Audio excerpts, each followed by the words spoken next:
स्थानीय तौर पर कुछ लोग अपने अपने तरीके से फोटो लगाते हैं, उन्होंने अपने प्रचार को किया हुआ, लेकिन हमारी दोनों पार्टियों के साझा रूप में एक चुनाव की जो रणनीति बनेगी उसमें से आगे बढ़ेंगे और मिलकर के चुनाव लड़ेंगे। नमस्कार, इन खबर में आपका स्वागत है। देश के 6 राज्यों के 7 विधानसभा सीटों पे हो रहे उपचुनाव में हरियाणा की आदमपुर विधानसभा सीट खासे चर्चे में है, क्योंकि यहाँ पे जो सरकार चल रही है वो बीजेपी और जेजेपी की चल रही है, गठबंधन की सरकार है। लेकिन आदमपुर से बीजेपी ने जेजेपी से बिना पूछे कर दिया है उम्मीदवार का ऐलान, वो भी हाल ही में कांग्रेस से बीजेपी में आए कुलदीप बिश्नोई के बेटे भव्य बिश्नोई को उम्मीदवार बनाया है। और जो जेजेपी है उसके जो डिप्टी चीफ मिनिस्टर हैं दुष्यंत चौटाला, उनसे पूछा तक नहीं गया। बात इतनी ही होती तो शायद गठबंधन की सरकार है, एक सीट पे चुनाव हो रहा है, चल जाती। लेकिन जैसे ही पोस्टर आए उस पोस्टर को लेकर के बवाल मच गया, क्योंकि जेजेपी के नेताओं को उसमें शामिल ही नहीं किया गया। इसको लेकर के जेजेपी की 2 दिनों से बैठक चल रही है। पहले जो राजनीतिक कमेटी होती है उसकी बैठक हुई, इसके बाद दूसरी बैठक हुई और अभी कोई उसका नतीजा तो नहीं आया है। लेकिन जो महासचिव हैं दिग्विजय चौटाला, जो कि अजय चौटाला के बेटे हैं और दुष्यंत चौटाला के भाई हैं, उन्होंने इस बात पे हैरानी जताई है कि ये कैसी गठबंधन की सरकार है कि गठबंधन के सहयोगी से कोई सलाह ही नहीं कर रही, उसके नेताओं को पोस्टर पे लिया ही नहीं जा रहा है। जब तनाव बढ़ा तो फिर मुख्यमंत्री जो मनोहर लाल खट्टर हैं वो आए बीच में और उन्होंने कहा कि जो भी अभी पोस्टर लगे हैं वो पोस्टर वो लगे हैं लोकल स्तर पे।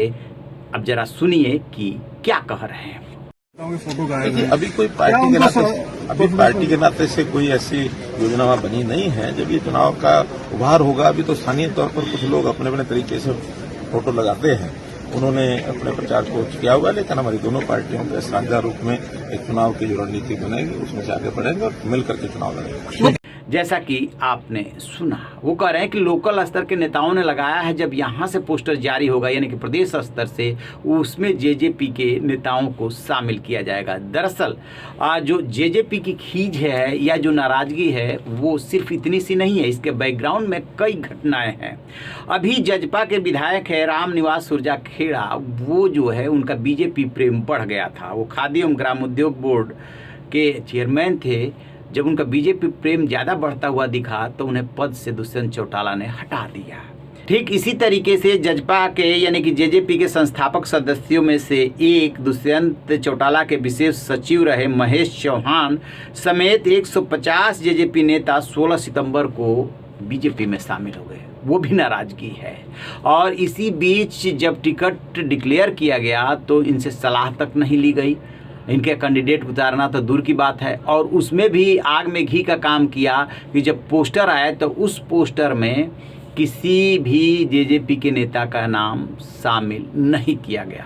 आपको हिसार का इतिहास बता दें कि हरियाणा को 3 लालों की धरती कहा जाता है। 3 लालों की राजनीति यहाँ पे बहुत ज़बरदस्त हावी रही है। तो हिसार जो है भजन लाल का आप कह सकते हैं, ख़ास तौर से आदमपुर वो गढ़ रहा है।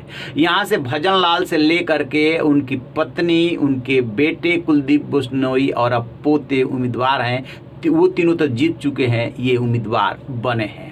और बात करें हिसार की तो वहाँ पे देवीलाल परिवार का भी असर रहा है। और 2014 में लोकसभा का चुनाव दुष्यंत चौटाला इसी कुलदीप बिश्नोई को हरा करके जीते थे।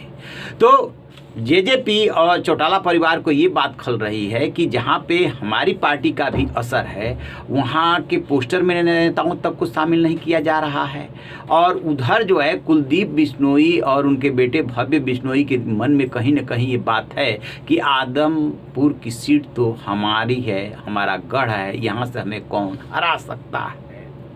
बात इससे भी थोड़ी सी आगे है कि विप्लव देव जो त्रिपुरा के पूर्व मुख्यमंत्री हैं, वो हरियाणा के प्रभारी बने हैं। उन्होंने निर्दलीय विधायकों के साथ एक मीटिंग की है और कहीं ना कहीं उसका संदेश माना जा रहा है कि जेजेपी नेताओं पे दबाव बनाने की कोशिश है। यानी कि गठबंधन में कहीं कुछ गड़बड़ है, कहीं कुछ अनबन है। और चूंकि राजनीति में ये होता है कि एक दूसरे पे दबाव बनाने के लिए जिससे आपकी न बन रही हो उसके साथ जाना या उसके साथ बैठक करने से संदेश तो जाता ही है। अब देखते हैं कि अभी जेजेपी भी इस मूड में नहीं दिखाई देती है कि वो गठबंधन तोड़े या बयानबाजी करे बहुत तीखा, ऐसा कुछ अभी नहीं लग रहा है, लेकिन वो अपनी नाराजगी जता रही है कि गठबंधन धर्म के ये खिलाफ है, ऐसा नहीं होना चाहिए। इसीलिए मुख्यमंत्री मनोहर लाल खट्टर बीच में आकर के बीच बचाव करने की कोशिश किए हैं। आगे अब क्या होता है इस पे हमारी नज़र रहेगी। रही न बेखबर, देखते रहिए इन खबर। Thank you.